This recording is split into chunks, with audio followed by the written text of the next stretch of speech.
ब्रह्मा वरुणेन्द्ररुद्रमरुतः स्तुवन्ति दिवैः सवैः वेदैः साङ्गपदक्रमोपनिषदैः गायन्तीं स्वाहा ध्यानावस्थितगतेन मनसा पश्यन्ति यं योगिनो यस्यान्तं न विदुर्दुरासुराः देवाय तस्मै।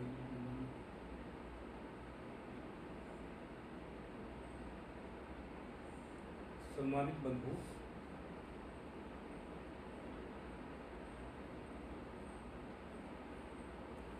इस जगत में शांति और संतोष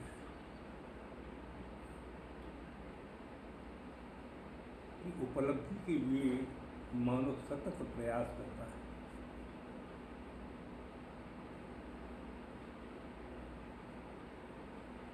लेकिन वास्तविकता क्या है? क्या चाहने पर भी आज मानव को शांति और संतोष की उपलब्धि हो रही है? तो उत्तर आएगा नहीं। तो पुनः प्रश्न उठता है, क्यों? क्योंकि आज की मानव के मन से और हृदय से ईश्वर और धर्म के प्रति विश्वास उठ गया।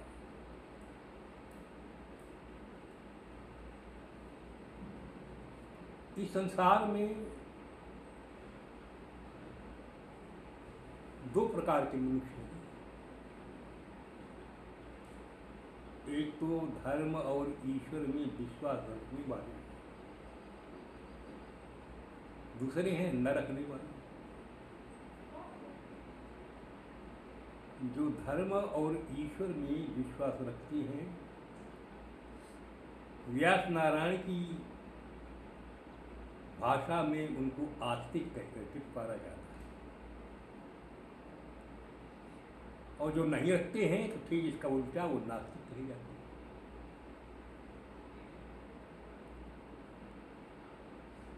एक बड़ी समस्या है समाज के अंदर कि कौन सा व्यक्ति आस्तिक है, इसको पहचाना कैसे जाए।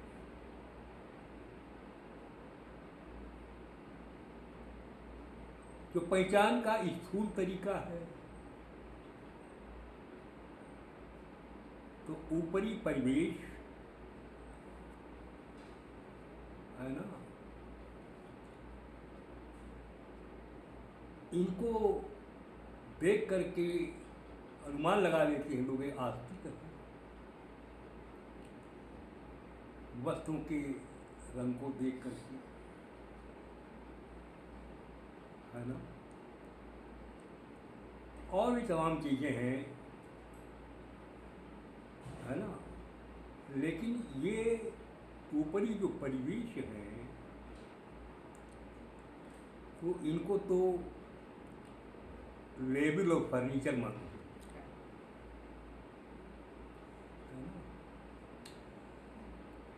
बहुत सी जब घटनाओं को सुनते हैं और मूल में जाते हैं, तो अंत में, है ना, बड़ा कष्ट होता है कि इसी स्वरूप को ग्रहण करके हम घटना की। तब फिर आस्तिक पुरुष की पहचान होगी कैसे? एक परिवेश ही नहीं होगी, हाँ, और भी माला से नहीं होगी, तिलक से नहीं होगी, और भी साधन क्या हो सकता है?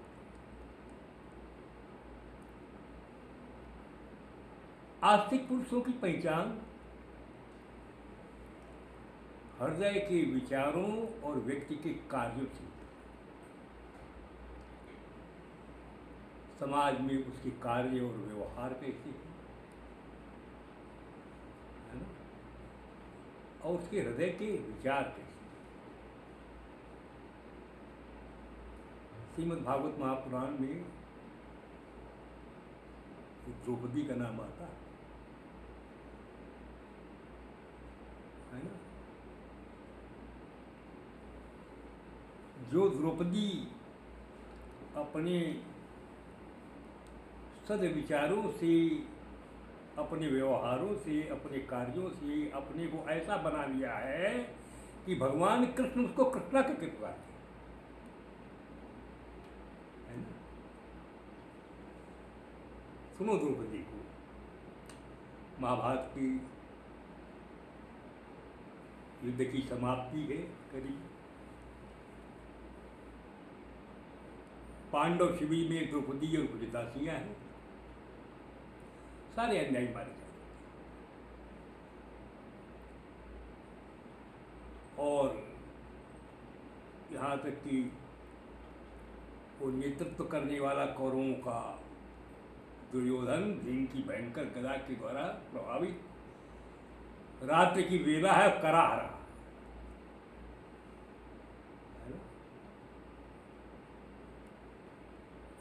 इधर रात्रि के समय में द्रोणाचार्य का पुत्र अश्वत्थामा, जिसका नाम है, दुर्योधन से कहता है कि आदरणीय हमारे लिए कोई ऐसा अवसर दें कि आपकी सेवा कर सकें और आपको आत्म शांति प्राप्त हो।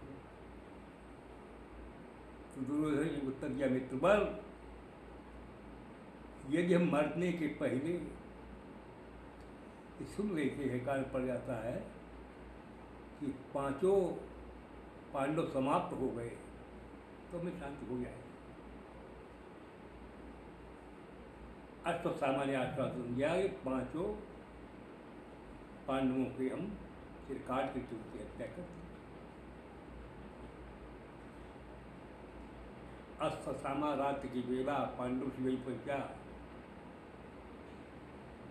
अब चूंकि युद्ध समाप्त हो चुका है, कोई समस्या नहीं रही है, भगवान कृष्ण पांचों पांडवों को लेकर के छुटके की ओर निकल गए। द्रौपदी और द्रौपदी की कुछ दासियां शिविर में थे। द्रौपदी के 5 बच्चे वो शिविर के एक भाग में शयन कर रहे थे। अश्वत्थामा गया और धोखा हो गया, संख्या गिन ली, लेकिन ये 5 पांडव हैं, ये मान करके 5 बच्चों को काट दिया। 5 बच्चों के सिर लेकर के अश्वत्थामा, जिनको महती अभिलाषा थी कि हमारे पुत्रों के पक्ष में ये महाभारत के युद्ध का परिणाम जाएंगे, उन धृतराष्ट्र को जाकर के दिखाए और कहा, देखिए महाराज, ये 5 पांडवों को सिर काटना है। बहुत कुछ बहुत है ना, सीमा टूट गई खुशी की। लेकिन जब सिर लिए और उनको दबाए तो पके हुए टमाटर टूट गए। हाय अश्वत्थामा, तुमने ये क्या किया?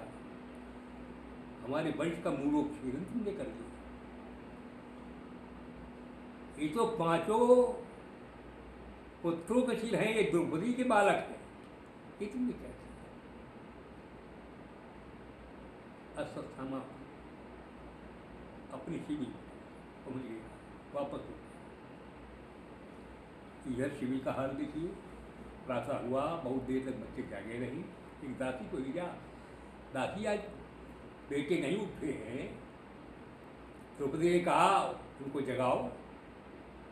दासी ने घटना स्थल पर वहाँ पर जाकर देखा, रक्त रंजित चादर 5 बच्चों के शरीर थी रही। वापस आकर के सूचना जी, महारानी जी, 5 बच्चों के सिर नहीं हैं और शिविर का वो भाग रक्त रंजित है।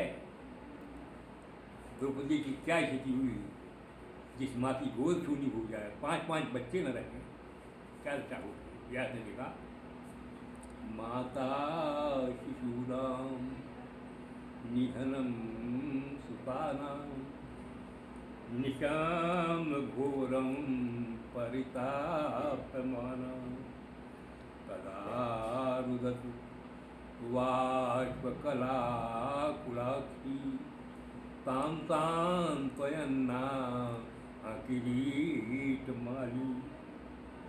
माता अपने बच्चों का निधन दिशा में सुन करके, जैसे ही सासू ने बताया, अपने हृदय को पीटने लगी, बेहोश हो गई, आंखों से आंसू की धारा बह रही है। उधर पुष्कर की खेत में भगवान कृष्ण पांचों पांडवों के साथ ले गए। इस घटना का आभास हुआ, कहा अर्जुन जल्दी करो, वहां कोई घटना हो गई शिविर में। अर्जुन को लेकर के, भीम को लेकर के भगवान कृष्ण घटना तक आए। इसी देखी द्रौपदी बेहोश पड़ी है। अर्जुन ने बुलाया, देवी द्रौपदी द्रौपदी, नेत्र खोले। अर्जुन ने शिविर में बच्चों की हालत देखी।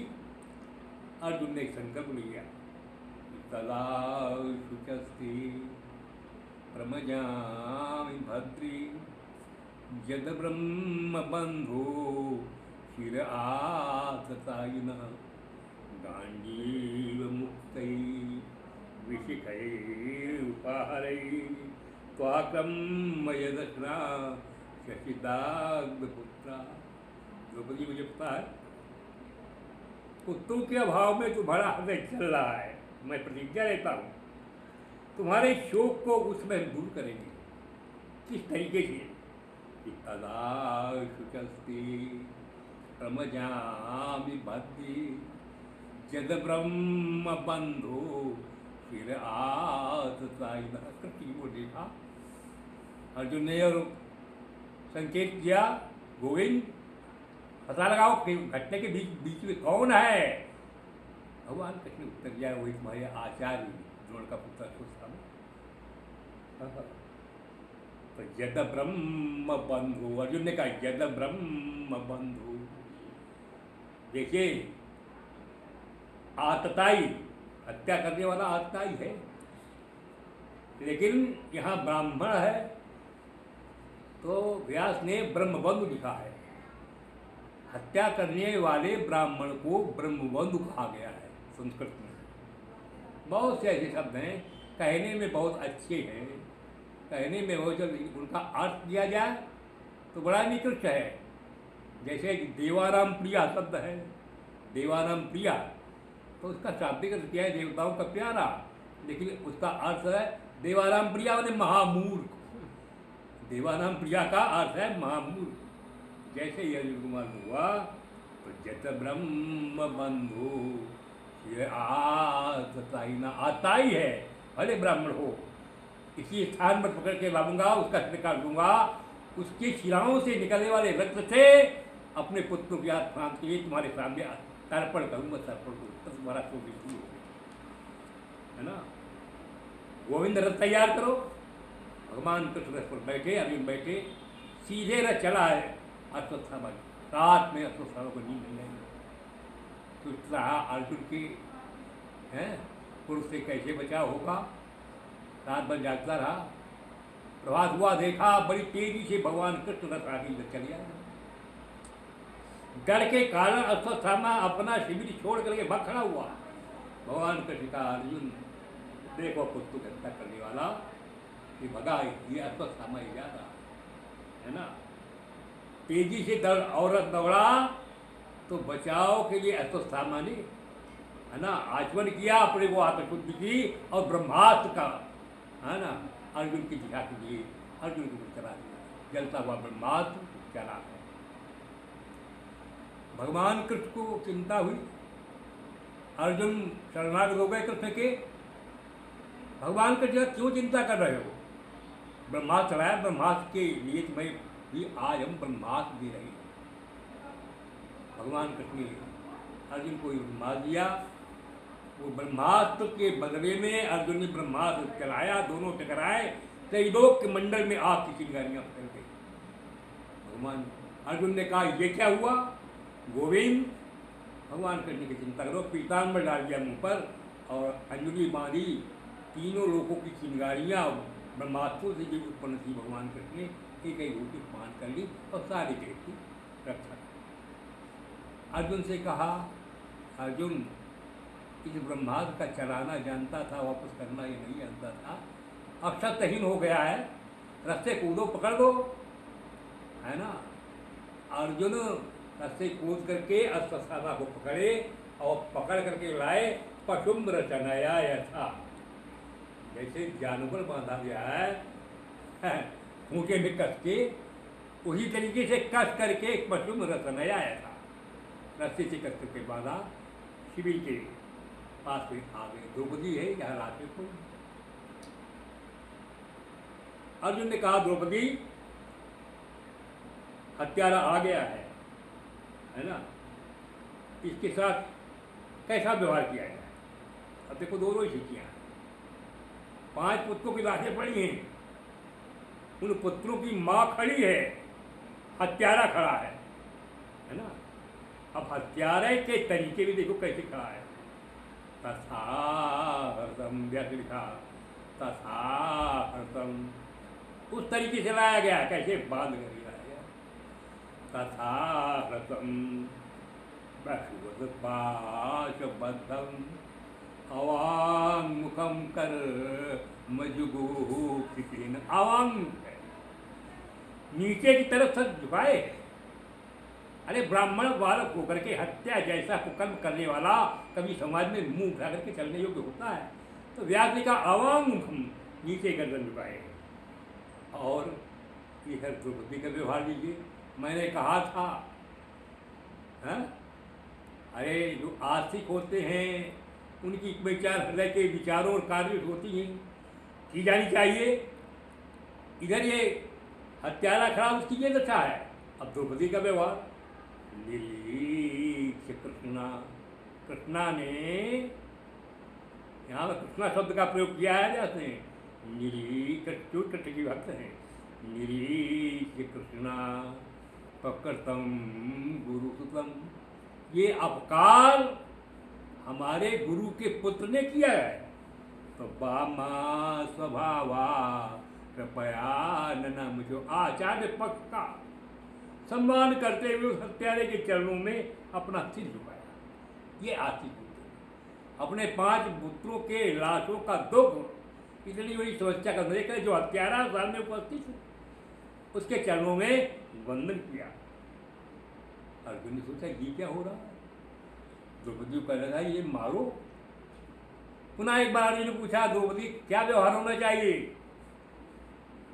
तो कृष्णा ने उत्तर दिया, मां रोदित जननी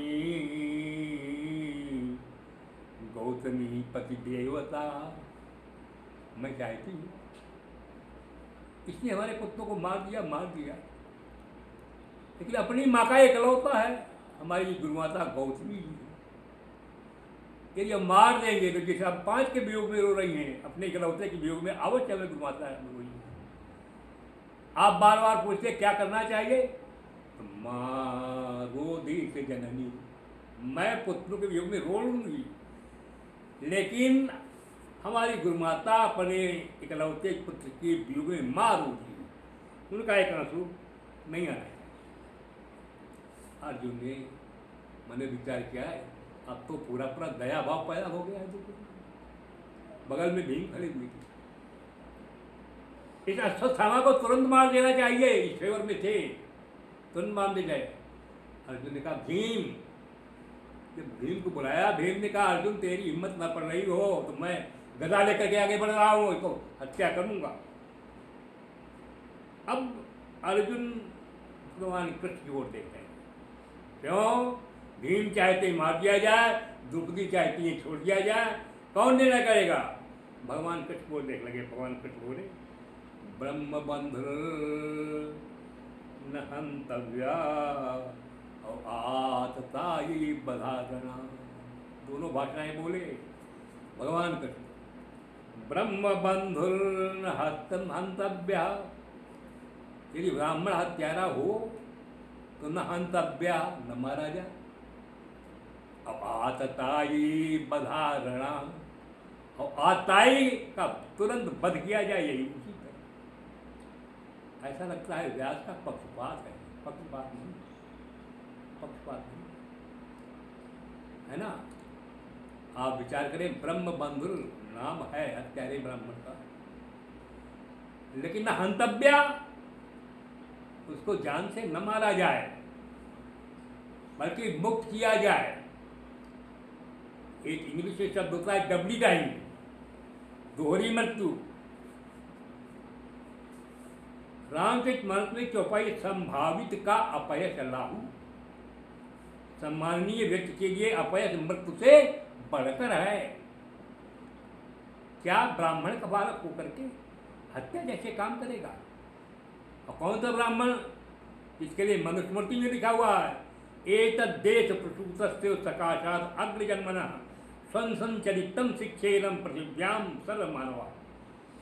ये भारत में उत्पन्न होने वाले ब्राह्मणों के चरित्र से दुनिया के सभी मनुष्यों को अपने अपने चरित्र की शिक्षा लेके यही चरित्र होगा। 5-5 बालों को हत्या करनी, थोड़ा इसलिए जाना चाहिए, ये जब तक जीवित रहे तब तक रोज सोचे इससे तो मार दिए जाते अच्छा है। अरे जो नित्य प्रिय मार्ग में निकलते हैं, सैकड़ों को आशीर्वाद लेते हैं ब्राह्मण देवता से। अब हत्यारे ब्राह्मण मुंह बंद करके समाज में निकलने के योग्य हैं, इसे तो मृत्यु वरम, मृत्यु वरम, इसे तो मृत्यु अच्छी है, इसीलिए इस ब्राह्मण वालों को छोड़ा जाना चाहिए। हाँ, भगवान कृष्ण किया कहा, इस ब्रह्म बंधु हत्यारे ब्राह्मण की 3 सजाएं हैं। अर्जुन ने कहा कौन कौन? कहा बपनम द्रविणादानम अनान निर्माणम तथा बपनम, इसके सिर और कनपटी के बाल बना देना। दूसरा है द्रविणादानम, इसकी संपत्ति को छीन लेना। और तीसरी सजा है स्थाना निर्वापणम, स्थान से निकाल देना। अर्जुन ने संकेत पा करके एक तीर के नोक से इसके मस्तक में मणि थी, वो निकाल ली। जो मणि गए इसका मुंह काला पड़ गया, काला पड़ गया। अर्जुन ने तलवार उठाई, उस तलवार से इसके आधे सिर के बाल, कनपटी के बाल, ये बाल बना दिए। द्रविणम भवनादानम, द्रविणम बपनम द्रविणादानम, बपन हो गया द्रविणादान, घेंचा मारा, घेंचा मार कर निकाल। इस प्रकार का तीसरा अपमान करके इसको शिविर से निकाल दिया। इस अपमान का बदला लेने का विचार से ब्राह्मण बालक के अंदर पैदा हो गया और इसने मन में संकल्प कर लिया कि भगवान कृष्ण वहाँ उपस्थित बने रहना अलग बात, उन्हीं ने सब करवाया है। हम संकल्प करते हैं हम भगवान कृष्ण के सामने अपमान करने वाले 5 पांडवों का जीवन समाप्त करें। इस तरीके से इसने प्रतिज्ञा की। विजय हो चुकी है 5 पांडवों की, भगवान कृष्ण ने मन बनाया। हाँ, एक बात युधिष्ठिर से अवश्य कहा, युधिष्ठिर अब सत्ता संभालो, है ना, सारे अन्यायी मारे जा चुके हैं और सारी प्रजा तुम्हारे अनुशासन को मान कर सकेगी। युधिष्ठिर ने उत्तर दिया, गोविंद क्या एक सिंहासन हमारा इसीलिए था कि अपनों को मार करके हम सिंहासन बैठते, हम कसाई सिंहासन नहीं बैठते। भगवान कृष्ण ने बार बार समझाया, लेकिन युधिष्ठिर ने सिंहासन को स्वीकार करना अच्छा नहीं समझा, नकार दिया। भगवान कृष्ण का हम द्वारिका चले। भगवान कृष्ण द्वारिका की तैयारी हुई। इनकी विदाई लेने के लिए सारे हस्तिनापुर वाले पास में खड़े हैं रथ के, भगवान के रथ पर बैठे हुए हैं, माता कुंती हैं, एक और स्त्रियाँ खड़ी हुई। उसी समय अपने संकल्प का ध्यान अश्वत्थामा करता है कि यही उचित समय है कि भगवान कृष्ण के सामने 5 पांडवों की हत्या कर दी है और इनके वंश का बिल्कुल मूलोत्पादन कर देंगे। तो 6 अग्निबाण है ना, जलते हुए अश्वत्थामा ने अपने शिविर से छोड़े, है ना। वो जलते हुए बाण आ रहे थे, भगवान कृष्ण ने हाँ सावधान करे, पांडव सावधान हो जाओ, है ना, ये अग्निबाण आ रहे हैं, तुम्हारे लिए हैं। पांडव सावधान हो गए।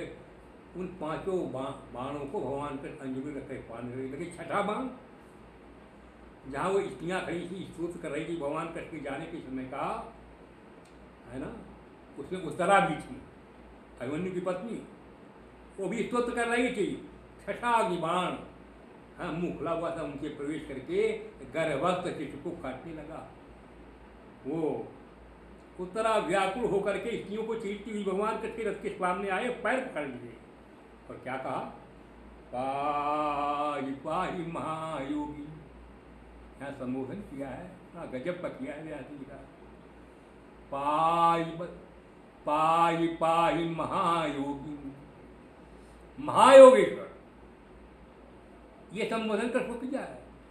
पाहि पाहि महायोगिं देव देव जगतपते नान्यं तद्वयं पश्ये यत् मृत्यु परस्परम, है ना। आपके अलावा यहाँ दोनों की मृत्यु हो रही है ना, मेरी हो रही है, मेरे गर्भस्थ शिशु की हो रही है। महायोगेश्वर बचाओ बचाओ कहने में देर भले लगी हो, लेकिन भगवान कृष्ण को रक्षा करने एक सेकेंड के अंदर नाग के स्वर से गए और गर्भस्थ शिशु के आसपास अपने चक्र को घुमा करके उसको अभयदान दिया, अग्निमार्ग को बुझा दिया और उत्तरा की जीवन की, उत्तरा गर्भस्थ शिशु की, दोनों की रक्षा करके दूसरे सेकेंड में आके रथ पर विराजमान हो गए। वही समय कुंती माता आगे बढ़ी और भगवान के कृष्ण के सामने हाथ जोड़ कर खड़ी हो गई और बोली, कृष्णाय वासुदेवाय, कृष्णाय वासुदेवाय, देवकी नंदनाय च नंद गोप कुमाराय गोविंदाय नमो नमः। हे कृष्ण, ये वासुदेव देवकी नंदन, नंद नंदन गोविंद, आपके चरणों में शतत नमन है कुंती का। नमः पंकज नाभाय, सृष्टि के पूर्व आपकी नाभि से ही कमल का जन्म हुआ था, जिससे ब्रह्मा और ब्रह्मा ने ही इस सारी सृष्टि का निर्माण किया है। नमः पंकज मालिनी, कमल की माला को गले में धारण करने वाले। नमः पंकज नेत्राय, कमल नयन, कमल का नेत्र वाले। नमस्ते पंकजांघ्रे, और कमल के नाक के चरण, नयन और चरण। पुनः पुनः भगवान कृष्ण कहा, अरे बुआ ये क्या कर रही है, आप पूज्य हैं, आप आराध्य हैं, आप सम्माननीय है और आप प्रणाम कर रहे हैं। कुंती ने कहा, गोविंद प्रणाम करने से न रोको, हम तुम्हारी बुआ हैं, सम्मान दे रहे हो, उचित है, लेकिन विचार करो, है संसार में ऐसी कोई भाग्यवती बुआ जिसका भतीजा स्वयं नारायण है ना। और एक बार नहीं, आपने गोविंद जो प्यार दिया है, कैसा दिया है, यथा ऋषिकेश खलेन देवकी, यथा ऋषिकेश खलेन देवकी, कंसेन रुद्धा चिरम सुचारिता। जो अपनी माता देवकी को आपने सम्मान दिया, आपकी माँ दुष्ट कंस के द्वारा बाल पकड़ के रथ से खींची गई थी, अपमानित की गई है, आपने छुड़ाया था। उसी तरीके से विमोचिताहं च सहात्मजा विभुहे विभु, हम अपने पुत्रों के साथ एक बार संकट में नहीं, अनेक संकटों से आपने मुक्ति दिलाई। आप द्वारिका जा रहे हैं, ये दुखद है हमारे लिए। भगवान कृष्ण का चलते समय, बुआ जी इच्छित कोई वस्तु हमसे मांग लो, हम जा रहे हैं, जो भी इच्छा हो मांग लो, हैं। बुआ जी ने कहा, तो हमारे पर छोड़ रहे हो तो विपदा संतु न शश्वत, तो आप द्वारिका चले जाएं, लेकिन हमें हमारे परिवार को विपत्तियाँ देकर के जाए। हाँ, समृद्धियाँ नहीं, विपत्तियाँ, समृद्धियाँ नहीं, राजमाता के वध पर हैं समृद्धियाँ, विपत्तियाँ मांग रही। कुंती ने कहा, केवल आपके लालच के कारण कि जहाँ जहाँ विपत्तियाँ होती हैं वहाँ आप विराजमान रहते हैं, हम विपत्तियाँ हमें देंगे तो अवश्य हमको नहीं छोड़ेंगे। भगवान कृष्ण से इस प्रेम को दे करके ठुकरा न सके, कूद पड़े और कहा अर्जुन अब द्वारिका की तैयारी असली प्रसन्नता का वातावरण हो गया। उसी समय अर्जुन से कहा तुम अर्जुन एक बात बताओ, अब हस्तिनापुर से संबंधित युद्ध समाप्त हो गया, हमारा कोई आवश्यक काम तो नहीं सकता। अर्जुन ने कहा महाराज तो सब काम हो गए हैं, अब है ना युधिष्ठिर की धर्मराज वो नहीं सिंहासन बैठ रहे हैं, क्या करें वो नहीं बैठ रहे हैं, न बैठे। कृष्ण ने कहा हाँ याद आ गया अर्जुन, हाँ एक हमारे परम भक्त परम इष्ट देखने में जो अवश्य विरोधी नहीं भीष्म पितामह, वो बाण गंगा के तट पर अर्जुन के बाणों की सैया पर पड़े हुए उत्तरायण सूर्य की प्रतीक्षा कर रहे हैं। एक बार उन्होंने कहा था गोविंद कहीं भी हो लेकिन हमारी मृत्यु बेला में हमारे सामने रहो, चलो सब लोग रहो अपने अपने तैयार करो। और भीष्म पितामह का अंतिम दर्शन किया है ना, भीष्म पितामह का महाप्रयाण किया। इसको भीष्म पितामह का भारत से जाना ऐसा लग रहा है मानो भारत से आज साधना और त्याग का सूरज अस्त होने जा रहा है, दीपक बुझने जा रहा है। सारे पांडवों ने रथ सजाए, अर्जुन के रथ पर भगवान कृष्ण बैठे और घटनास्थल पर पहुंचे। बाणगंगा गंगा के तट पर हजारों देवर्षि ऋषि मुनि महर्षि घेरे हुए। भीष्म पितामह को देखा कौन कौन ऋषि हैं, पांचों पांडवों ने रथ से है ना उतरे, कृष्ण को लिया, देख रहे हैं कौन कौन ऋषि हैं। पर्वतो नारदो धौम्या भगवान बादरायण वशिष्ठो इंद्रप्रमदा त्रितो ग्रस्तनितो मिता तत्त ब्रह्मर्षया सर्वे देवर्षयस्य सत्तम राजर्षयस्य तत्राचं द्रष्टुम भरतपुंगम। भरतवंश के है ना, भरतवंश के सर्वोपरि हाँ किनका स्थान है ऐसे भीष्म पितामह का दर्शन करने के लिए सभी ब्रह्मर्षि देवर्षि और सभी राजर्षि उपस्थित हैं। पर्वत नारद धौम भगवान वेद व्यास वशिष्ठ इंद्रप्रमद त्रिक है ना ग्रस्थमित आज बड़े बड़े ऋषि वहाँ पर बैठे हुए हैं। भीष्म पितामह बाणों की सैया पर है ना लेटे हुए हैं, बाणगंगा का तट है। भगवान कृष्ण पांचों पांडवों के उत्तर, सारा समाज आश्चर्यचकित, अरे तो शत्रु पक्ष में रहे और यहाँ क्या वो एक पितामह का हाथी करने के लिए यहाँ उपस्थित हुए हैं। लेकिन देखिए आदर्श, भगवान कृष्ण चारों पांचों पांडवों को ले गए और ले करके है ना पांचों पांडवों से कहा चलो पितामह के चरणों की ओर, और अपना मस्तक अपने पितामह के चरणों पर स्वयं उसी सामने खड़े हो गए। आवाज लगाई पितामह, भगवान कृष्ण आवाज लगाई पितामह। मुंह लटका हुआ था, भीष्म ने आंखों में जो आवाज पड़ी आवाज पूछा, अरे गोविंद आ गए, हाँ उपस्थित हूँ आपके आदेश पर। आपकी जेल में कहा था कि अंतिम समय में हमारे हमको दर्शन देना। तो पहले और कौन कौन सा कहा, पांचों पांडव आपके चरणों पर से टेके हुए आप आशीर्वाद दिएंगे संसार से जाते समय।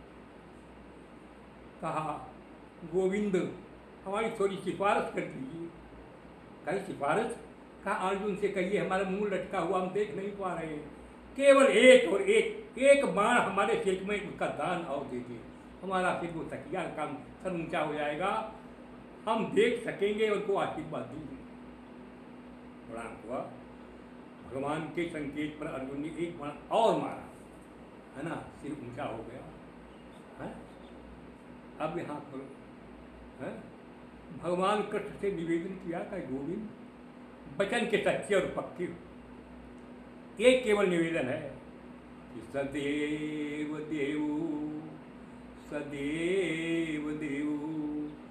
भगवान प्रतीक्षितां कलेवरं व्यावधिमं हिनोम्यहं प्रसन्नहासा रुणलोचनोल्लसन् मुखाम्बुजोध्या न फसाचतुर्भुजा। हे देवताओं के देवता, आप प्रतीक्षा करें। गोविंद ने कहा कब तक प्रतीक्षा करें? उत्तर दिया कलेवरम व्यावधिमं हिनोम्यहं, जब तक अपना हम शरीर नहीं छोड़ते हैं। और गोविंद तुम उदास खड़े हो, उदास, तुम्हारा मुखमंडल का दर्शन उदासी का नहीं करना चाहिए। अरे उदास तो ये हो संसार वाले, ये संसार वाले, तुम संसार से भिन्न। तुम्हारे मुखमंडल का दर्शन किस मुख का? प्रसन्न हासा। संसार वाले हमारी मृत्यु पर रोएं, आंसू बहाएं, लेकिन आप संसार से प्रसन्न हैं। हमारी मृत्यु की वेला में आपका मुखमंडल और आपके होंठों पर हम मुस्कुराहट देखना चाहते हैं।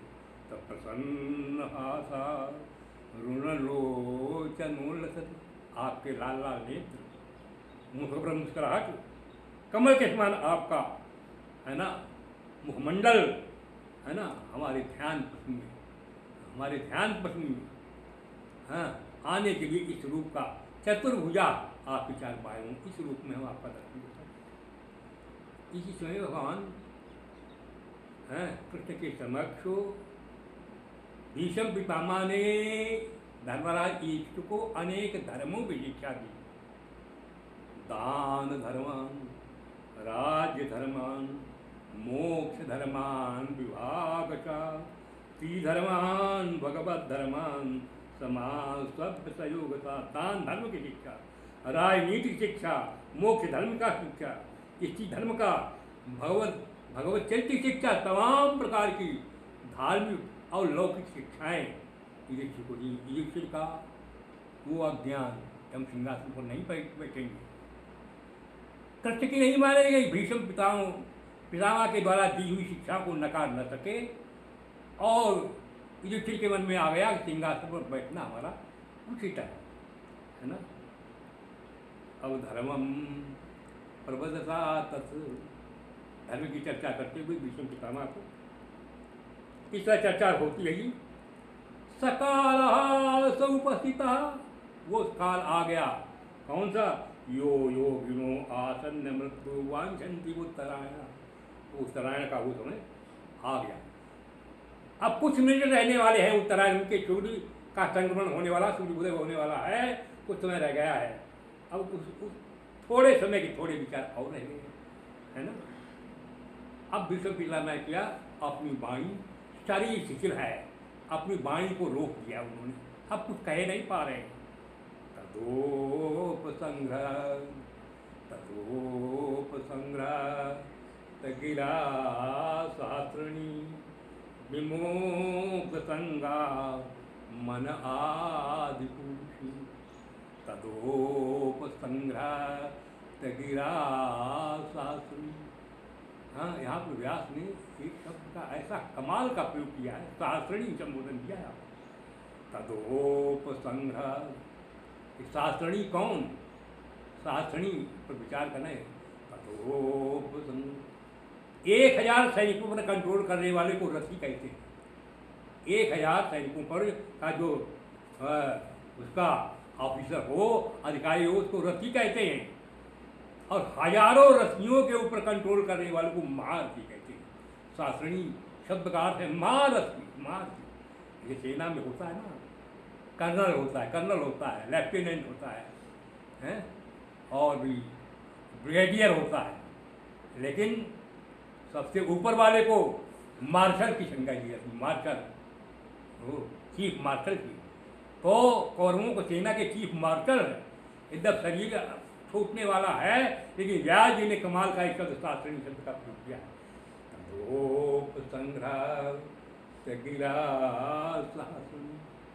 विमुक्त संघ, सारे संसार के संबंधों को, रिश्तों को छोड़ करके केवल आज पुरुष नारायण भगवान कृष्ण जी की मति लगी हुई है। है ना। भीष्म पितामह ने भगवान से अंतिम सुर में कहा, गोविंद हमारे शरीर से एक कन्या उत्पन्न है, आपके चरणों में कन्यादान। गोविंद ने कहा, अरे पितामह क्या कह रहे हो, आप तो बाल ब्रह्मचारी कन्या कन्या और हमारे चरणों में आप सम्मिलित कर रहे हैं। हाँ, भीष्म पितामह ने कहा, कन्या कौन, विचारधारा रूपी कन्या। इतिमत निरूपकल्पिता वितृष्णा, जब तक हम कौरवों के साथ रहे तृष्णा से परिपूर्ण थे, तृष्णा समाप्त हो गई है, अब तृष्णा से रहित विशुद्ध कन्या मति रूपी है। अंतिम समय गोविंद अपनी मति, अपने सारे विचार आपके चरणों में दान में हम समर्पित करते हैं, है ना। बस भीष्म पितामह ने नेत्र बंद कर दिए और करीब 2-3 मिनट और रह गए। बस सूर्य के उदय होने में केवल 2-3 झांकियाँ भगवान कृष्ण के जो अपने से संबंधित है उनका स्मरण किया। कैसी सुंदर झांकी, नेत्र बंद है, हृदय में एक मूर्ति भगवान कृष्ण के सामने खड़ी है, स्वयं साक्षात खड़े हैं और एक वैसी मूर्ति हृदय में ले जाए। कैसी मूर्ति का हृदय में ध्यान है, त्रिभुवन कमनम त्रिभुवन कमनम तमालवर्णम रविकर गौरवराम्बरम दधाने रविकर बकुरलकुलाभ्यम विजय सखे रति दत्तुमेन बद्या। त्रिभुवन कमनम, तीनों लोगों में कमनीय आप है, कमाल के समान रंग, सूर्य की किरणों से चमकीला पीताम्बर आपके शरीर में। हाँ, बपुरलकुलाभ्यम, आपका कमल मुख है ना, काले काले का घुंघराले बालों से ढका हुआ। ऐसे विजय सखे जो अर्जुन के सखा है, रति रत्तु रति में अनवद्य अनवद्य रति हो, अनवद्य रति निर्दोष प्रेम, ऐसे कृष्ण की चरणों में। दूसरी जाति युधि चुरगर जो विधोम विविक्वक कचुलित समापवाद अलंक साक्षी मोनिषित तरई निविद्यमान कवचे तु कृष्ण आत्म युधि तुरग, कह तो कि ना वो याद आई, युधि तुरग रजो विधूम विक्वक कचुलित समापवाद अलंक साक्षी। रश्मि पे घोड़े युद्ध में दौड़ रहे हैं, उनकी टापों से धूल उठ रही है, काले काले घुंघराले बाल, पसीना बालों में पसीना, गालों में वो चिपके हुए बाल, उनमें धूल के कण ऐसे लुलित बड़े सुंदर लग रहे हैं। ऐसे भगवान कृष्ण के स्वरूप में जो अर्जुन के मित्र हैं, अंतिम समय में उनके चरणों में हमारी आत्मा। तीसरी यहाँ की सपदि सकवचो निशम्य परयो बलम निवेश्यो शितवती पर सैनिकाय पुरा हृदवती पार्थ सके न ममास्तु।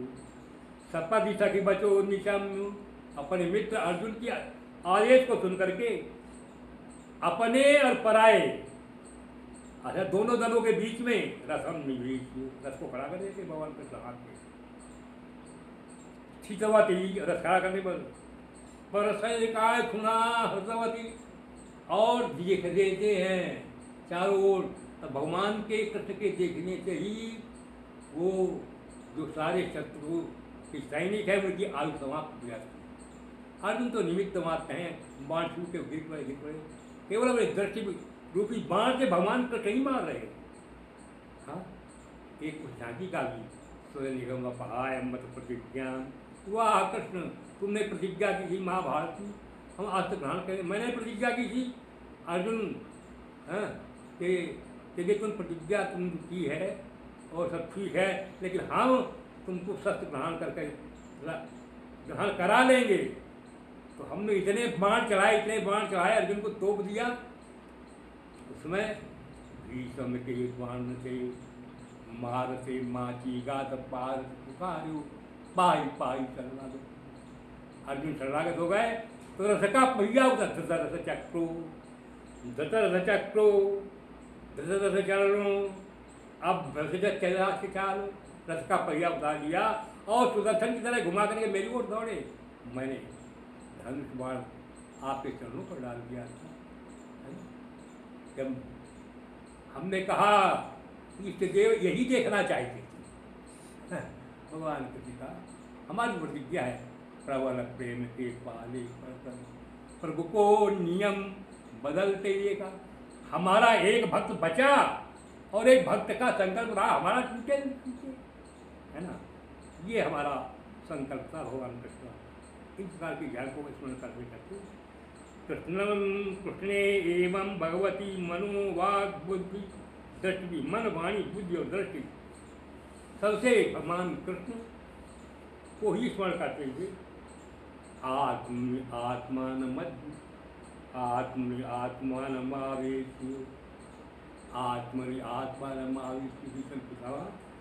के मुख से एक प्रकाश निकला और भगवान कृष्ण के चरणों में डूब गया, है ना। शरीर शांत हो गया, सारे आनंद, हाँ, अपने पूर्वज हैं बाणगंगा पर इनका पार्थिव अस्तित्व का यथोचित संस्कार और उनका पुष्पार्चन करते हैं।